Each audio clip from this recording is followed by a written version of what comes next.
Խաղաղություն հաստատելը բացարձակ կարևոր է, բայց Հայաստանի ինքնիշխան տարածքներն ադրբեջանական օկուպացիայից ազատելը չի կարելի թողնել հետագային եւ մոռացության մատնել։ Հենց այս մասին է ամերիկյան Washington Times պարբերականում հրապարակված իմ հոդվածը։ 2021 թվականից Ադրբեջանն օկուպացրել է Հայաստանի միջազգայինորեն ճանաչված Սյունիքի, Վայոց ձորի, Գեղարքունիքի մարզերից ավելի քան 200 քառակուսի կիլոմետր, իսկ փաստացի վերահսկողությամբ հարյուրավոր քառակուսի կիլոմետրեր ավելին տարածք։ Բազմաթիվ բանակցություններից հետո Հայաստանի տարածքի որևէ սանտիմետր չի վերադարձվել։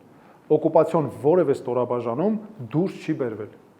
Զինված ուժով ստեղծված ռազմական իրողությունը պահպանվել է, մինչդեռ դիվանագիտությունը շարունակվում է այնպես, կարծես այդ փաստը երկրորդական է։ Գործընթացն իրականում պետք է կապվի պարտավորությունների հետ։ Հակառակ դեպքում սա վատ նախադեպ է, սխալ ուղերձ, թե ադրբեջանական ղեկավարությանը, թե վատ դերակատարներին ամբողջ աշխարհում, որ զենքով ձեռք բերված տարածքային նվաճումները կարելի է պահել անժամկետ պայմանով, որ բանակցությունները շարունակվեն։ Սա ազդանշան է, որ եթե նրանք սպասեն, ապա ստացվում է կարող են զավթած նորինականացնել ու խուսափել պատասխանատվությունից։ Անցյալ տարվա օգոստոսին արձանագրված Թրամփի ուղուն վերաբերող համաձայնությունները հետաձգել, գուցե նույնիսկ տապալել են Սյունիքը զավթելու ադրբեջանական ծրագրերը։ Տրանսպորտային միջանցքների, տարածաշրջանային ինտեգրման կամ վստահության ամրապնդման մասին համաձայնությունները չեն կարող գոյություն ունենալ, եթե զուգահեռ շարունակվում է տարածքի բռնազավթումը։